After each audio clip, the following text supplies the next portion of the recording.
Hey guys, it's me, Admiral, back with another video, and this is quite exciting. This is my first ever Q&A I've ever done. In all of the years and different YouTube channels I've had, this is the first Q&A. So thanks for everyone going to the community page and asking me questions, and we're going to be running through some of those. I'm still not entirely sure how am I going to be doing this logistically, so you could see the question and I can answer it. Yeah, and a disclaimer, don't be too sad if your question isn't going to be here, because maybe I just really don't have opinion on it, or maybe I just really don't know anything about the question you asked. There's a chance that your question might not be here, or it'll be answered by someone else's questions. Maybe they're just very similar. Now, the first one we're gonna get straight out of the way, which we have two of them very much similar. We have Mr. Chris and Mr. Zwallow asking me since when and how'd you found about Enlisted? What got you into Enlisted?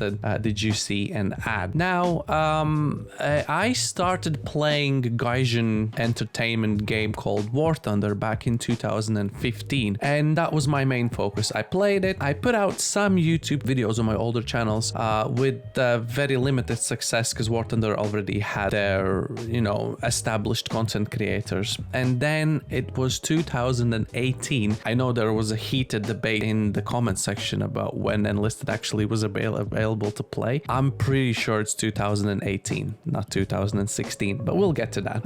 2018, streaming a little bit on Twitch, making War Thunder videos and just playing with friends. War Thunder content creators, obviously, they skip over to any other Gaijin entertainment game if they need to promote it, and I got to know about Enlisted. And as soon as they opened some of the first servers, I was like, yeah, I'm gonna give it a try. Because there was not many people playing it, not many people streaming it. And 2018, that's when I got to know about it, and I'm pretty sure I jumped straight on to very start, because I still have, is it this one? I think this is one of the first ever premium legacy squads in Enlisted. This is where I think you had to buy like a pack for Soviets and Germans to start playing it. And this is one of the first ones, the BR2 Assault MP40 ones, and I think for the Soviets, if I'm not mistaken, we need an assault, and it's gonna be, I'm not sure which one's gonna be. These guys, I think they had the body armor. These the body armor? Yeah, these guys. This was on the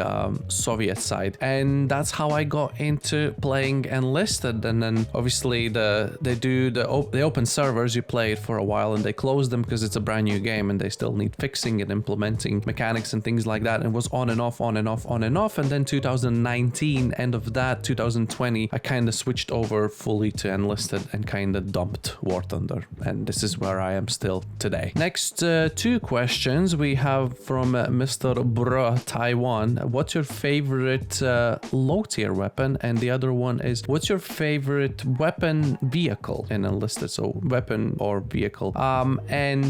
So we're gonna start off with the most favorite low tier weapon, and I'm honestly gonna try and give you one from each faction. So if we look at the Soviets, and I'm low tier, I mean BR-12. That's what in my head. I like PPD-34, but it has too small of a mag. I'm just gonna completely ignore the bolties, although they are very good at the very start when you just start out playing Enlisted. I'm gonna say PPS 42, 43, they're exactly the same, only PPS 43 is a faster fire rate. So I wanna say this thing for the Soviets would be probably my low tier favorite gun. Now for the Americans, I think it's kind of clear because I've been praising it so much. It is Stand Mark II, which is a BR-1 gun. I praise it every time I play it. I just love it, and I think that I have a solid mag, 32 rounds. Really like this gun. Now for the Germans, a low tier.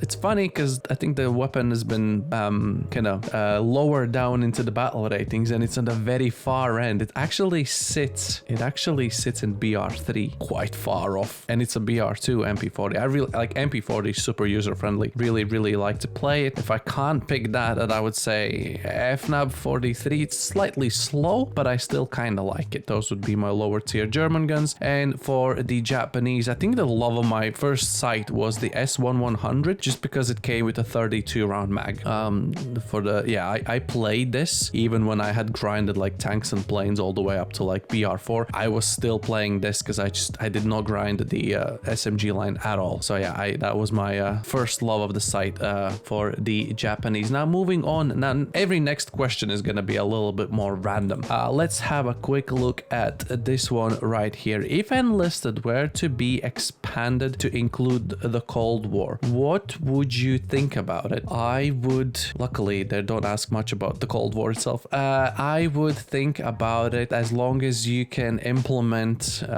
new weapons, new vehicles, new aircraft, new mechanics in a balanced manner. All for it. Make a BR6, BR7, BR8, whatever ratings, all for the Cold War. Let's go. Just make sure it doesn't mix in too much with lower tier stuff. How long you think it would take for it to happen? I don't think we're gonna see too much of like we're gonna see some fictional stuff like T-34-100s and Horis and things like that. As long as we keep them event, I think it's fine. But I don't think we're gonna fully like start thinking even about Cold War for the next 3 years or something, because there's still plenty to add in between in the machinery, the guns, the planes. There's so much stuff that actually goes into the World War II stuff, like era, that we still have plenty of content to add into the game. And apart from that, we still have plenty of things to fix and improve before we can actually take the next big step, maybe into the Cold War, if you will. What other major battles could be added before Cold War? Since there are many battles, pick the most significant ones. I'm just gonna pick the ones that I more or less recognize. So before the Cold War, I mean, you can correct me if I'm wrong. I actually did a little Google search on this one just so I know what to say. I've been mentioning for myself, I've been mentioning the Battle of Kursk a lot. I just want to see a large scale maps with strategic vehicle, like we spawn vehicles now and it's just like, oh, spawn, shoot 1-2 tanks, die, spawn something. Like I want to see like a more strategic kind of aircraft and tank kind of working together with the infantry and all that stuff. So I think a Battle of Kursk could be implemented hopefully in a semi okay way. Then there is something that people have been, you know, talking about a lot. I think is a Battle of Iwo Jima, which I'm not going to comment much on it because I really don't know much about it. And the Italian, I'm trying to make this very random. And then I'd say an Italian front, a battle for Rome, which is the Battle of Anzio. Yeah, I think those three, Kursk, Battle of Anzio, and the Iwo Jima would probably be okay to add. I think so. Anyway, that answers the question. Good. Next one up, we have, how do you think the constant faction switching can be solved? I swear the effing God, I keep losing as Germany. Germany don't always lose it. You know, in Enlisted, it comes in waves. One nation's more powerful, the other nation's more powerful. Maybe there's an event for a nation and everyone grinds for them. Maybe there's going to be a next update and there's going to be some reinforcements for that nation and everyone grinds for them. Maybe there's a new premium order, pre-order squad and everyone's going to play with them. And that's why some factions at other times are more powerful than usual. My suggestion would be just like squad up and you'll be fine. 2-3 friends, jump into the Discord, I don't know, right in the chat, say, oh, what's up, I'm playing this, playing that. We have audio chat rooms as well. You can jump straight into the numbered squads, straight into my Discord and just play together, talk through the Discord, and that should significantly improve. Like there's been streams when I play with you guys and we're constantly a full squad of 4, and there's been streams that we don't lose a single game for like 2-3 hours. So squadding up is gonna help. Like even if the supposed nation is suffering at that time, a full stack of players will definitely help you a lot. Next one right here by a good old fellow content creator, Mr. Ostroboglus Gaming. And this is where all the shenanigans went down. Why, as an 8-year veteran of Enlisted, I was like thinking 8 year, I don't think it's possible. I still truly believe it's 2018, so it should be 6-year veteran. Why should I continue to play when I have nothing left to get and only low tier battles with new players to play, unless I want to go against the best of the best all time in order to play high tier? You say yourself you're a long time veteran. And even if you have unlocked, like I have unlocked, let's go through the nations, everything here. Okay, I could just rush this right now if I'd really want to.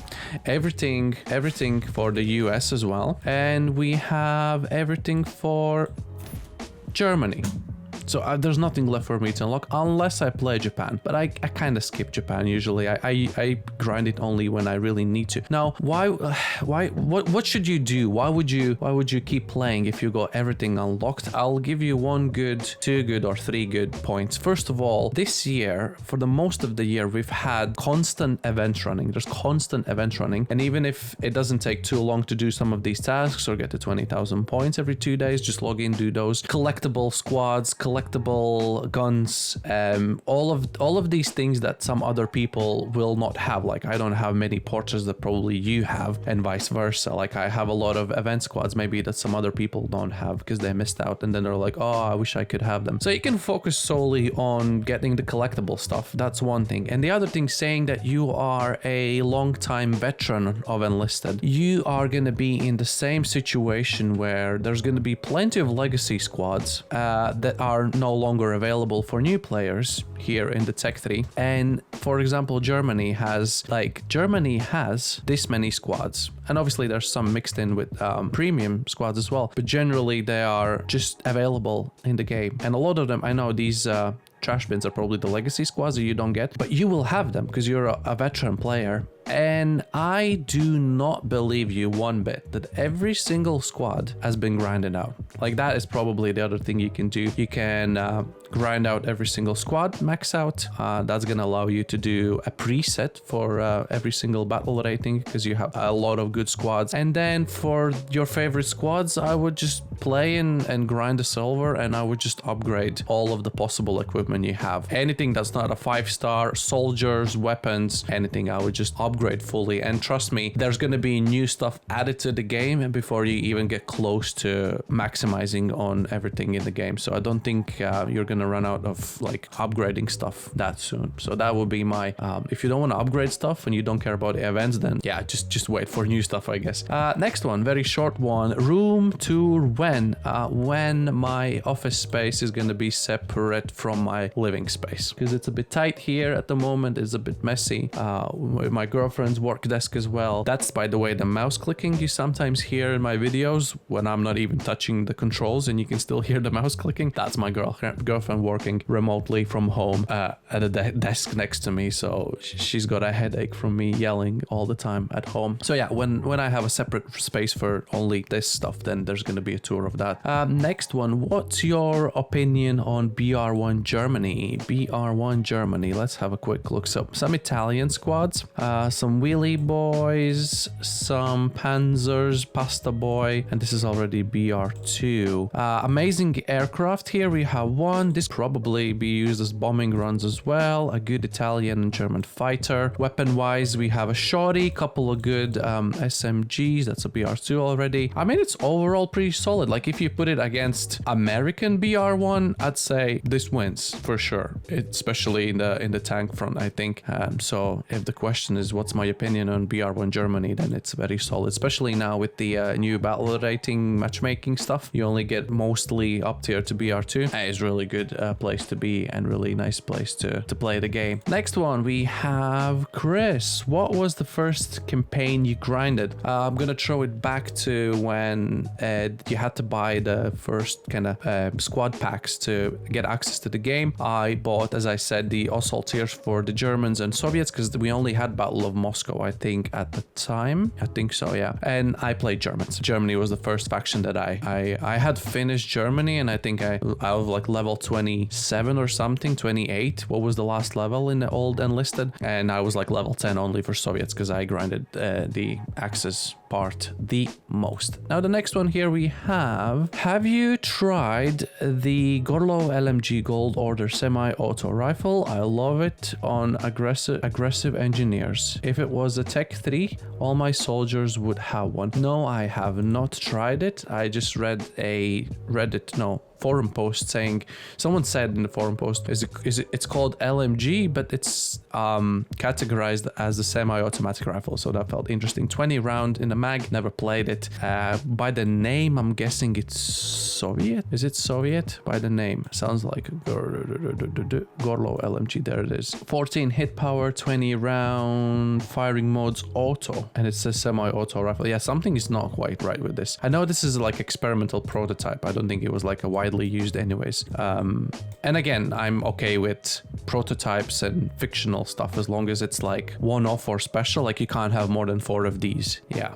Just like some of the fictional tanks we have in the game. So let's just keep them in a sort of special shelf. Next question. I don't know if I'm going to be able to answer this properly. What do you think would be necessary to make Finnish or French factions so they could compete hand at hand with Germany and Russia? And what faction that they could add would excite you the most? I have very limited knowledge in the involvement of the French and Finnish in World War II in general. All I can say about the French is the force of the resistance in France when the Americans D-Day and all of the upcoming missions past the D-Day, joining with the French resistance and fighting off the Nazi and stuff like that. Maybe, you know, we could almost have, like we have British squads in American Tech 3, we could have some French stuff. I think we already maybe have, I don't wanna say it, but maybe some weapons are French, I'm not sure. That's as much as I can say.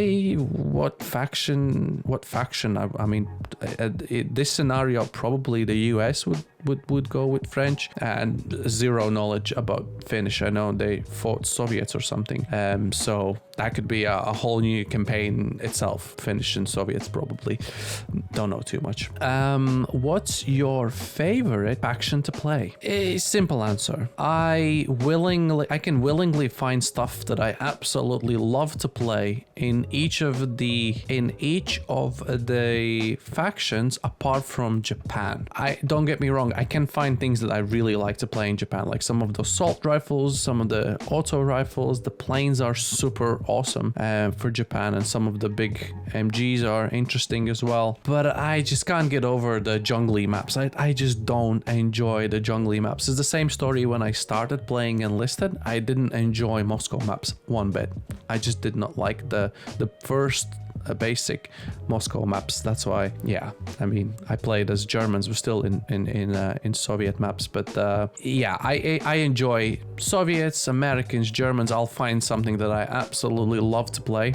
So those would be my favorite factions. And if I could play Japanese in, I know this, I'm not asking for it. This is just like a dreaming scenario. If I could play Japan in like Normandy maps, and then I'd probably like Japan as well. But I can't stand the maps, and because of that, I'll exclude the Japan, and every other faction is gonna be my favorite for now. Okay, getting towards the end now. We got a few more questions left here, and this one right here is, I got a simple one for you. How would you feel about the M10 being moved from tier 4 to tier 3 as it is now? It's a pretty lackluster tank, and it arguably one of the worst tanks in American Tech 3, with only saving grace being the 76mm cannon. Its weak armor and open top nature would mean that the lower tier German and Japanese tank infantry probably wouldn't struggle to defeat it in a fight, but at the same time it would allow tier 3 Americans who have been up tier to compete with the Panthers and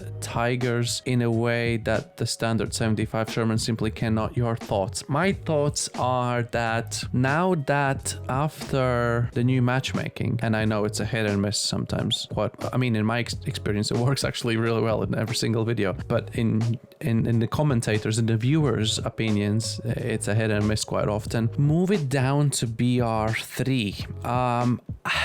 Again, I want to mention the new matchmaking. If this thing gets down tiered, we talk BR3-4 against Germans. Stug F2, Panzer IV-G, Panzer IV-J, Panzer IV-H, Panther A, Panther G, Jagdpanzer, this terrible thing, and I was brought to my attention that there's a one Tiger that is a BR4, the other one's a BR5. So the chance of you running into a Tiger on a BR3-4 game is very slim. You're gonna most likely end up fighting a Panther or a Panzer IV-J that everyone loves so much. And I think it's very adequate to fight these guys if you use it as a tank destroyer with the 76 cannon. It can deal with these guys, not even mentioning the BR3 stuff. It can deal easy peasy with those guys. And on an up tier, it's a pain. I mean, it's kind of pain regardless, but I think I'd leave it at BR4 just because of a chance of a down tier. That's like the only kind of saving grace for it. If we'd still be in the old matchmaking and you're guaranteed fighting top tier all the time, it's like most of the BR4 vehicles are waste. Like, why would you play them?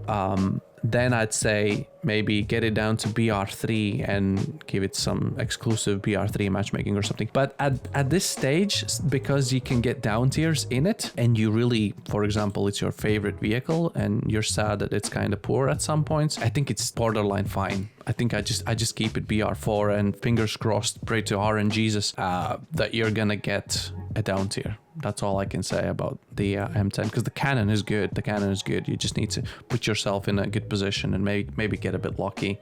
Next one here, second to last question. Realistically, how long do you think Enlisted will go for? And do you see yourself playing Enlisted forever or branching out to other franchises? What vehicles, features, and weapons do you want to see added to the game? Now, this is a very fulfilled question here. How long Enlisted will go for?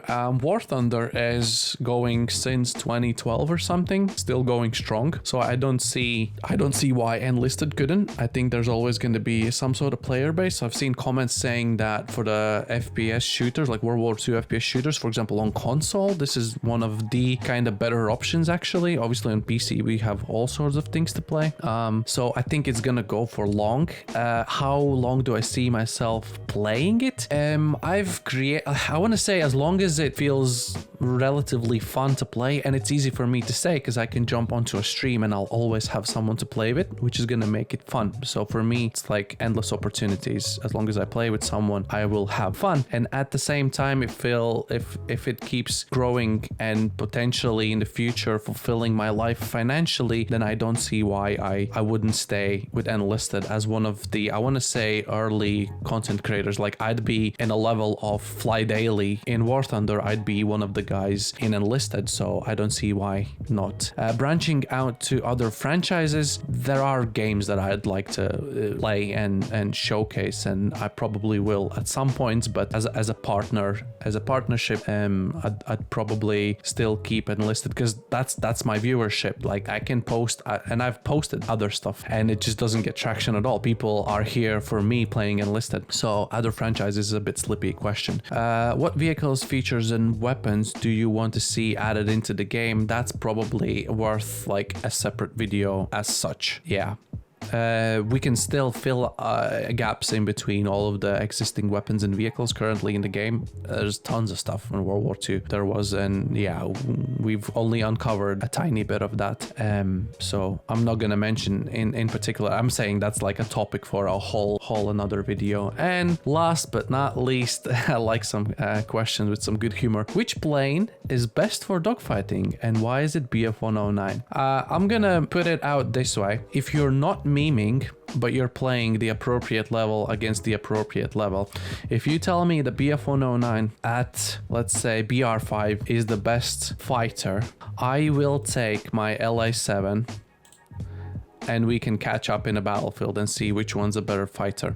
I think LA7 marginally beats 109. At the same time, if you are flying your G14 and I'm gonna be flying my low tier Spitfire, that turns insanely well, but it's slower. If you don't magically catch me in a turn and I don't see you coming, or you don't get spawned behind me and you just shoot me down, if we end up having a dogfight, I'm sure a Spitfire would take on any of the 109s easy peasy, just because of its turning capabilities. Yes, it's slower, it doesn't climb as well, but this thing turns, and turning quite often is the factor that can offset the dogfight in one or the other direction. But I'm not gonna kind of say this because this is a BR2 and you shouldn't be fighting the top 109s, and on the low 109s a Spitfire can definitely make an easy work of. So I don't think it's a 109. It depends on which battle rating we're talking, but I think there are some hidden gems that are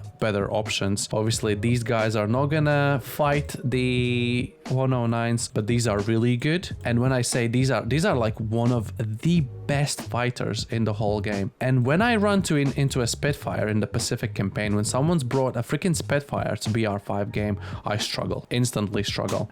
So yeah, but these guys against P-47s and top tier USA is again easy peasy. So it really depends what your opponent is. If you're sticking to the appropriate battle rating, I'd say the LA7 is better, and some of the Japanese planes are better than the 109s. Yeah, that's just my opinion. Yeah, 109s are fine. Yeah, if you know like the energy retention and climbs very well and speed is good and powerful engines, you can certainly, you know, if you're a skilled pilot, you can definitely pull off some cool maneuvers with them. But in my feelings, I think there are some options that are slightly better. And that's the last question. Again, thanks everyone for sending in your questions. I'm probably on holiday right now. I've prepared some things for you while I'm on holiday. I'll be posting a couple of videos here and there. And yeah, the normal service will be resumed sometime after July 20th. So thank you so much for joining. I'll see you guys in the next one.